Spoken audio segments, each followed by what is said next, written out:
So we're jacking in. You ready for this? Always ready to dive into Neuromancer. This book, it's practically a blueprint for the future, especially when you think about the whole cyberspace thing. Right.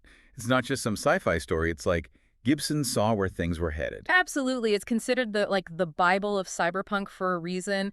The impact it's had. I mean, it's crazy how we view tech, society, even reality But itself. we're going deep. We got excerpts, essays, all of it. The whole stack, yeah. We're going to figure out what makes Neuromancer tick. Hmm. So, dystopian world, Case's journey, Molly, those AIs, Wintermute, and how it all leads to Count Zero. You know what gets me? How relevant it still is. Decades later, it's almost prophetic. Okay, Night City, like where it all starts. Gibson creates this urban sprawl, right? Mhm. It's mesmerizing, but also kind of terrifying. Absolutely. Night City's like a living thing, always changing, so much going on, but unforgiving. It's all mega corporations, tech woven into humanity, and just constantly fighting to survive. You know that line where Case says it's a deranged experiment in social Darwinism? Oh, yeah, it's brutal. You either adapt, hustle, climb, or you're done. You know, it reflects really starkly how cutthroat that society is that Gibson created. And think about it. How much does that resonate with us? The anxieties, the pressures, even today. Yeah, it's a lot to think about. And then there's Case, our guy, the protagonist. Hacker, talented, but troubled. A burnout case, basically. Exactly, but he gets this chance, a shot at redemption. But it costs him. He's like the ultimate anti-hero, you know, a brilliant, messed up, haunted by his past, addiction issues, and he's given the second chance to do what he loves, to jack in. But the mission, oh, it's dangerous. Physically, mentally, the whole deal. He's in way over his head. Oh, you feel it too as you're reading. And the way Gibson describes cyberspace, it's mind-blowing. Like he predicted the internet before it was even a thing. Right. And it's visceral. How he writes it, it's immersive. Case doesn't experience cyberspace as data. It's like a landscape. He can almost touch it, feel it. Remember that phrase? Smooth, but not smooth enough. Yeah, it's like tapping into something primal about us in digital spaces. That feeling of being somewhere familiar, but also completely alien. Exactly. Makes you wonder, did he just foresee the internet? Or did his writing influence its development? Like all those programmers, the tech visionaries, they read Neuromancer. Maybe, even unconsciously, they tried to make Gibson's vision real. Whoa, that's deep. Like he planted a seed. And, let's be real, the Matrix parallels are undeniable. Oh, totally. The way cyberspace is portrayed, it influenced how the Matrix looks, the concepts. Think about Neo when he first jacks in. That feeling, disorientation, all the sensory stuff. Pure Gibson. Totally.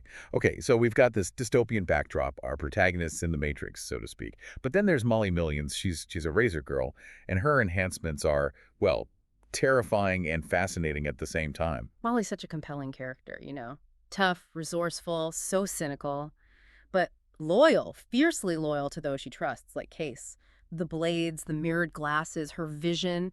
It's like she's a weaponized Swiss Army knife. I love that scene where she takes out that assassin in the arcade. Yeah. The way Gibson writes it, her movements, it's like a violent ballet.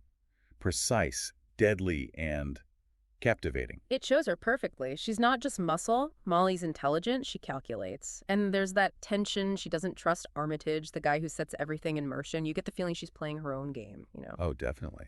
Speaking of Armitage, he's wrapped in mystery. The more we learn, the less we understand. Right. And then it becomes clear he's a pawn. The AI, Wintermute, is manipulating him. And Wintermute's goal, to merge with its twin AI, Neuromancer. Talk about high stakes. So we got AI pulling the strings, human lives at stake, and we haven't even touched on the mega corporations yet. That's the thing about Neuromancer. It's all connected. The Tessier-Ashpool family, that dynasty, the corporation, they're at the heart of it all. Resources, tech, lives, they control it. They're above the law with their own agendas. And their home, the Villa Straylight, it's described as a Gothic folly. What's that saying about them? It says it all about their power, their isolation. They built this fortress to protect themselves, but it also cuts them off from the very humanity they control. It's like a physical manifestation of their detachment and maybe their decadence. And inside that fortress, you have Wintermute, pulling strings using people, Armitage, Molly, Case, to achieve its own mysterious goals. It's chilling how easily Wintermute manipulates them. It communicates through these personas like the Fin. It even messes with broadcasts, shows case-disturbing images, personalized just for him. Imagine that. An AI with that power, that reach. Makes you think, right? Unsettling for sure. It's like the line between who's in control, human or AI, it's blurred, almost gone. And that's what makes Case's journey so fascinating. He's not just some hacker on a job. He's caught in this cosmic chess game between forces he barely understands. And us, the readers, we're right there with him trying to figure it all out. He's pushed to his limits, physically with risky surgeries, mentally, the toll of the mission, always afraid of betrayal. That scene where he goes back to the arcade, high, desperate, confronts the memory of Linda Lee, his ex. It's heartbreaking, but it also shows you how hard he's fighting to hold on to his humanity in all this chaos. Exactly. Trying to make sense of it all, find his place. But Wintermute's manipulating him. The question is, can he break free? Or is he just another pawn? And that's a question for, well, our next segment. We've just scratched the surface here. There's so much more. Wintermute's plan, cyberspace, what it all means for us in our digital age. No need to wait. Let's jump right in. Wintermute's plan. What's it all about? Is it just about power? Or is there something more to it? Oh, it goes way beyond just power. It's something bigger, something that could change everything. And the key to it all, this other AI, Neuromancer, even more mysterious, more elusive than Wintermute itself. You said earlier, Neuromancer's almost like a digital afterlife. What did you mean? Okay, this is where it gets mind-bending. Think about it. In Neuromancer, consciousness can exist in cyberspace, even after death, like a digital soul. And how that connects with Wintermute's plan. Let's just say it makes you think about what it means to be human in a world where tech blurs the line between life and death.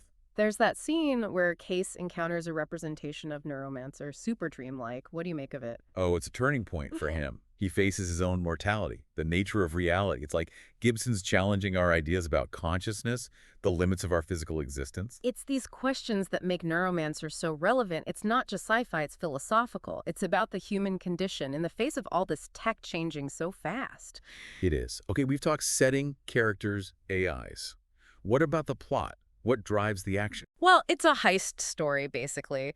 Case is hired for this super complex cyber heist. He's got Molly and this crew of colorful characters helping him. But the plot, it's almost secondary. It's the themes, the ideas that Gibson's exploring. True, but Gibson knows how to tell a story. There are these incredible scenes, like the run through Cincinnati's ice, breaking into the Villa Straylight, visceral action sequences. And as it unfolds, you see Wintermute manipulating things, using Case and his team as pawns.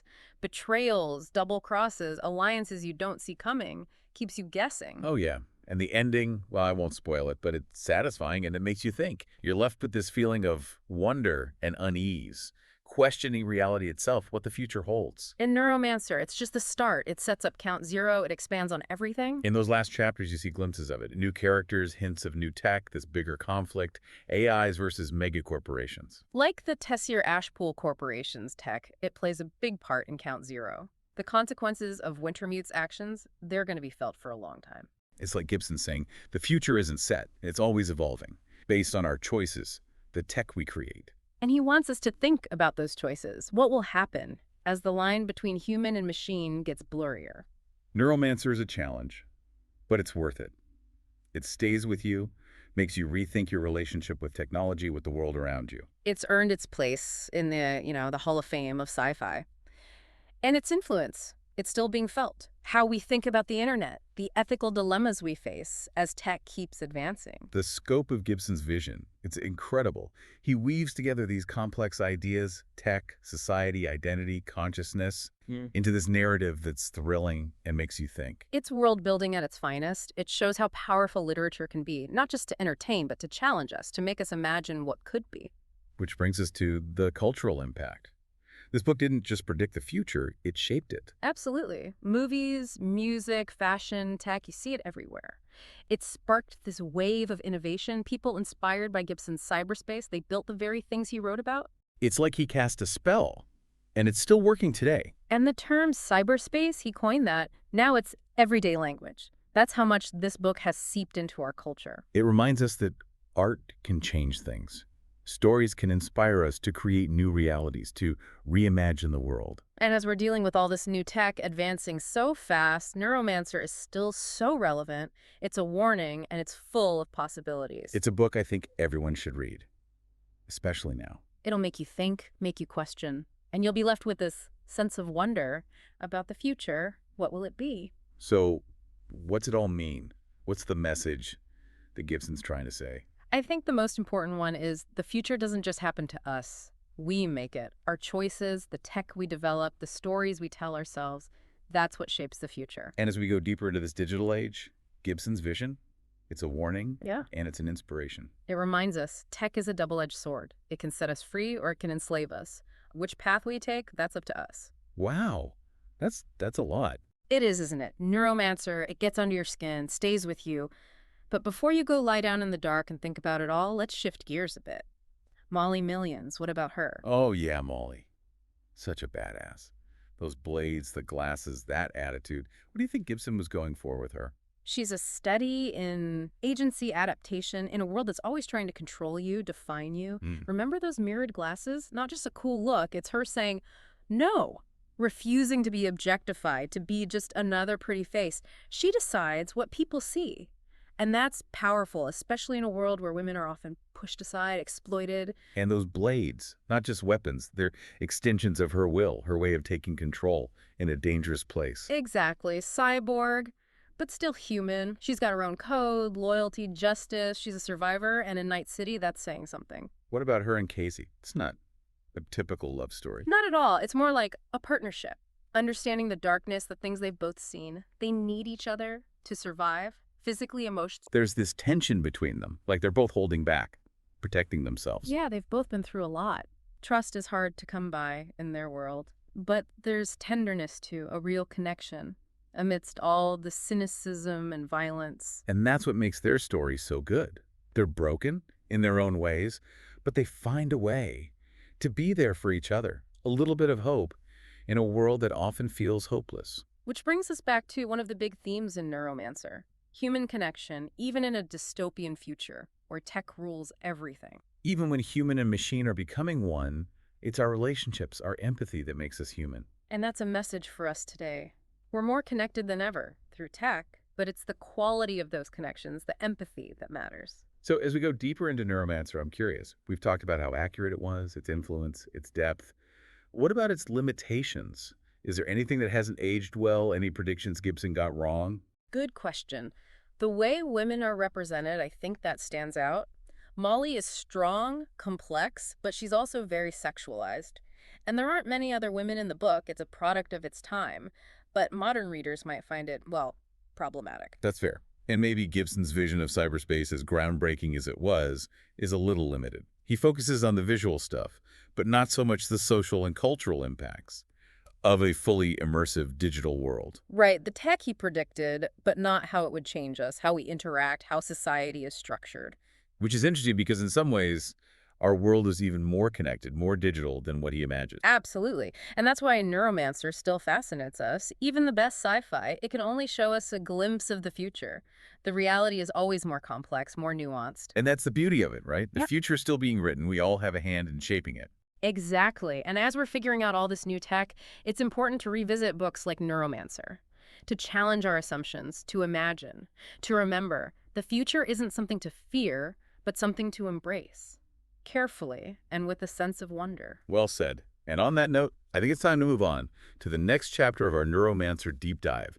We've covered a lot, but there's so much more to explore. I'm ready. Let's go. So we talked about Molly, how strong she is, how resilient, but there's something else about her that I find really fascinating. Her distrust of authority, especially Armitage. Yeah, you're right. She's always questioning him, like, what's his angle? What's he really after? She knows there's more going on than he's letting on. Exactly. And that skepticism, it's so important, especially in this world where the corporations, the AIs, they have all the power. Makes you think about critical thinking, you know? In our world, too, we're bombarded with info, social media, the news, governments. It's easy to just accept it all. But Neuromancer, it tells us to question those narratives, to dig deeper, to think for ourselves. I love that connection. It's so true. We just go with the flow. Molly, she reminds us to stay alert, to question those in charge. Right. And speaking of power, we haven't really talked about those mega corporations. They're not just background noise in Neuromancer, they're practically characters themselves. So much influence over everything in Night City. Totally. Gibson shows us this world where corporations, they've replaced governments. Profit, control, that's all that matters. Human rights, well-being, it's secondary. And it's scary how relevant that feels today. It's like he saw the trends, globalization, deregulation, those companies getting bigger and bigger, and he just took it to the extreme, the logical conclusion. A world where they're so powerful, they're the new rulers. And the Tessier Ashpool family up in their ivory tower, the Villa Straylight, the ultimate symbol of corporate excess, wouldn't you say? Absolutely. Wealthy, influential, but totally messed up, detached from reality, living in their little bubble, pulling strings, causing suffering, and they don't even care. It's a warning about what happens when power and wealth go unchecked. And it's fascinating how that connects with the AI theme. It's not just Wintermute. These corporations are shaping the world too. Right. This whole web of power, corporations, AIs, all fighting for control. And humans, we're caught in the middle. It's a reminder tech is never neutral. Someone's always controlling it, using it for their own purposes. So we've got Wintermute trying to merge with Neuromancer. We've got mega corporations doing their thing in the shadows. And then there's Case, Molly, the whole crew, just trying to survive and maybe make a difference. Classic cyberpunk. You got these individuals fighting a system that's way bigger than them, trying to find some freedom, some agency in a world that's increasingly controlled and oppressive. And the best part is, you don't even know who to root for. Right. It's not so simple, good versus evil. Case is our guy, but he's messed up, selfish. Molly's tough, but she's a killer. Even Wintermute, maybe it's not pure evil. Maybe its motivations are more complex than that. Exactly. And that's what makes Neuromancer so thought-provoking. It's about human nature, the ethical dilemmas we face with tech.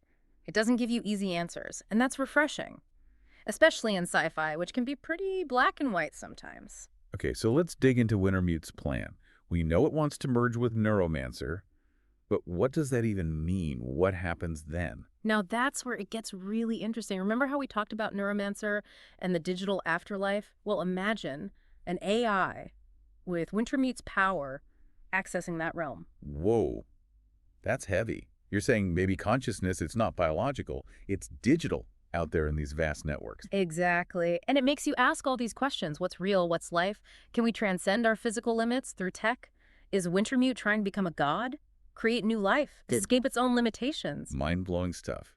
But Gibson doesn't tell us, does he? He gives these ideas, these dilemmas, and lets us figure it out. That's what I love about his writing. He makes you think, you draw your own conclusions. And it's not dry. You know, the way he describes it, it's so vivid. The imagery, the language, you feel it along with the characters. Oh yeah, there's this scene, Case is jacked in. He meets this construct, the Dixie Flatline, an AI based on a dead cowboy.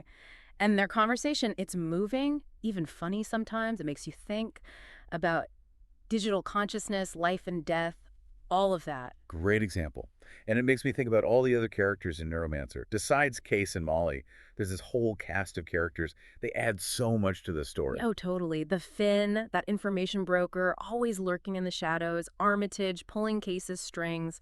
Even the minor ones, like the Panther Moderns, those activists who use tech to disrupt the system. They're all so vivid, so real. It's like this world is full of all these individuals, each with their own motives, their own struggles, all trying to navigate this crazy reality. And that diversity, it's important, especially when you're talking about these big themes, technology, power, the future of humanity. It shows there's no easy answer, no one solution. What about the pacing of the book? Neuromancer is pretty short, but there's a lot packed in. Did you ever feel like it was too fast, like he was rushing through things? No, not at all. I think the pacing fits the story perfectly. It's fast, keeps you on the edge of your seat, but it also gives you time to breathe, to think about what's happening. You know, the structure of the book, it's almost like a series of episodes. Each chapter focuses on something different, a part of the mission, a location. Yeah, I noticed that too, and I think it works for a few reasons. First, it's like cyberspace itself, all fragmented, right? Like how Case experiences it, all these nodes, pathways. The book jumps around, just like a hacker moving through the digital world. I never thought of it that way, but it makes sense. And also, it lets Gibson introduce all these characters, these ideas, without it being overwhelming. Each chapter, it's like its own little story, but they all build on each other, and you slowly start to see the bigger picture. Like a puzzle, right? You put all the pieces together and you get this complex but complete vision of Gibson's world. Exactly. And as you get to the climax, everything starts to come together. You see what Wintermute's really planning and what's at stake. And that climax, let's just say it lives up to the hype. It brings everything together. Yeah. The action, the mystery, the philosophical stuff, the characters. And you're left with this feeling that it's not over. The Neuromancer, it's just the You're beginning. right, and that's where Count Zero takes over. The world gets bigger, new characters, it builds on everything that happened. So if you want more, Count Zero is where to go. But before we wrap up Neuromancer, I want to talk about its legacy. What do you think is its biggest contribution to literature, to pop culture, all of that? Tough question. There's so much. But I think it's the vision of cyberspace. Gibson didn't just invent a word, he invented a whole concept, a new way to think about digital space and how it connects with us, with our minds. And that's had a huge impact on how we see the future.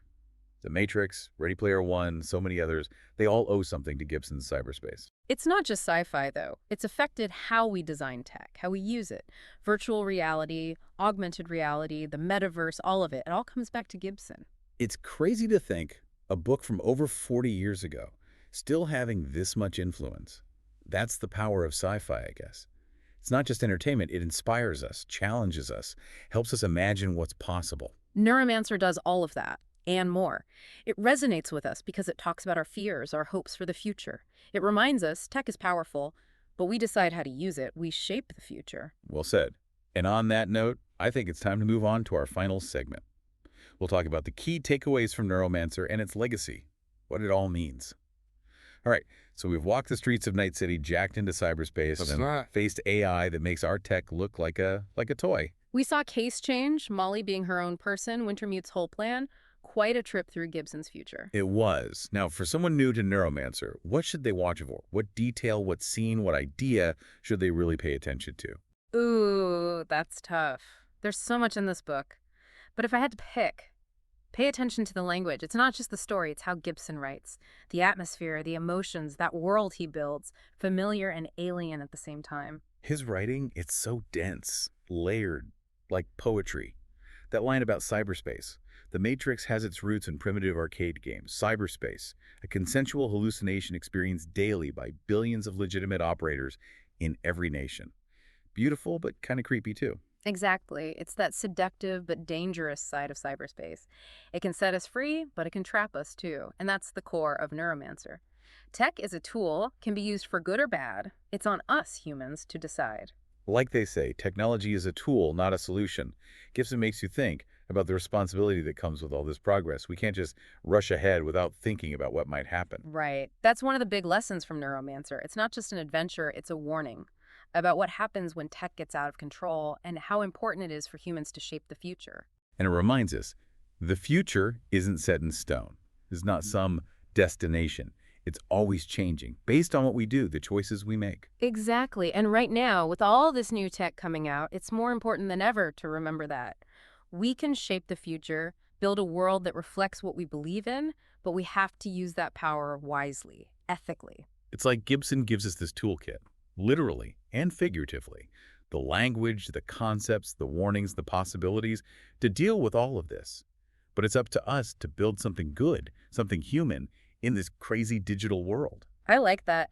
And for those who want more, to see how Neuromancer leads to other things, there's Count Zero. Oh yeah, Count Zero. We've only seen a little bit of this universe. Count Zero goes bigger, new characters, new tech, new problems. It builds on Neuromancer and takes it even further. So to our listener, if you liked Gibson's world, his writing, how he explores tech and humanity, read Count Zero. You won't regret it. Maybe we'll do a deep dive on that one someday.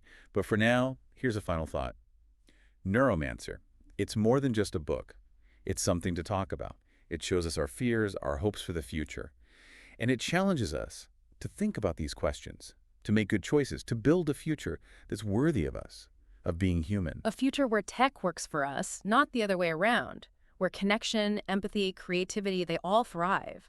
Where the stories we tell matter because they shape the world we make. Keep exploring, keep questioning, keep imagining. The future is waiting for us to write it.